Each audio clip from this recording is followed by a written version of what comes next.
जिंदगी। तेरी मेरी एक जिंदगी।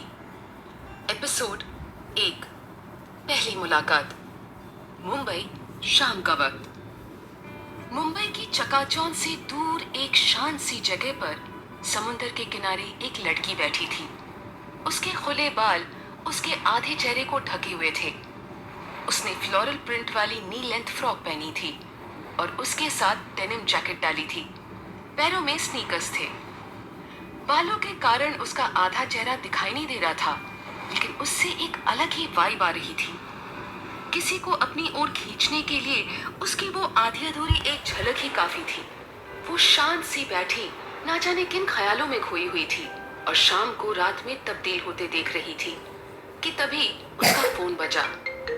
फोन पर दूसरी ओर से एक 40-45 साल की औरत ने गुस्से भरी आवाज में कहा, कहाँ मर गई महारानी? घर का काम कौन करेगा? रात होने को आई है, अभी तक खाना नहीं बनाया और ऊपर से पता नहीं कहाँ मुंह काला करवा रही है। ये आवाज मिसेस लता शर्मा की थी, जो पाखी की सौतेली माँ थी। उस औरत की ऐसी बातें सुनकर पाखी की आंखों में आंसू आ गए। उसने खुद को संभाला और उनको जवाब देते हुए बोली, मैं आ रही हूं मां। तभी फिर से वो औरत चिल्लाई, मैं तेरी मां नहीं हूं, मुझसे रिश्ता जोड़ना बंद कर और आके काम कर, और जरा भी लेट हुई ना तो आज तेरा खाना कैंसिल, समझी तू? ये बोल उसने फोन रख दिया।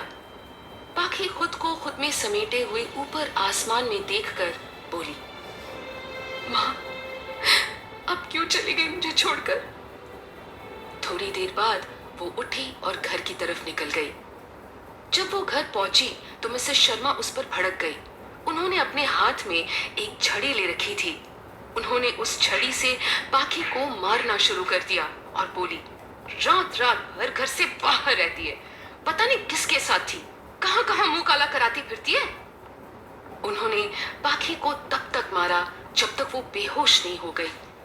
जब पाखी बेहोश हो गई तो उन्होंने एक पानी का ग्लास लाकर उस पर डाल दिया, जिससे पाखी चौंक कर उठ गई। उसके शरीर पर छड़ी से लगी चोट के निशान बन गए थे, लेकिन जिस्म का दर्द दिल के दर्द से ज्यादा नहीं था। उसे तो इन सब की आदत पड़ गई थी।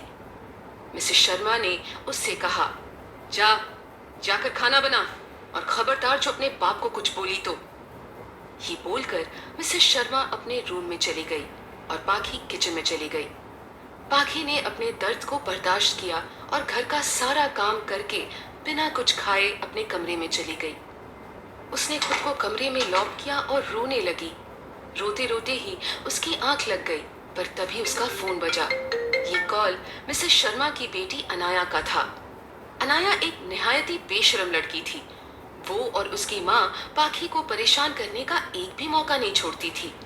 जब पाखी ने अनाया का कॉल देखा तो फोन उठा लिया। उधर से अनाया ने रोने जैसी आवाज में कहा, दीदी मुझे बचा लो प्लीज। पाखी को नहीं पता था कि अनाया नाटक कर रही है। उसने घबराते हुए पूछा, तुम कहाँ हो अनाया? अनाया बोली, मैं स्टार नाइट क्लब में हूँ, यहाँ कुछ लोग मुझे परेशान कर रहे हैं। पाखी को अनाया का नाटक भी सच लगा और उसने कहा, मैं भी आ रही हूँ, तुम डरना मत। हाँ, ये बोलकर पाखी ने फोन रख दिया। Star night club.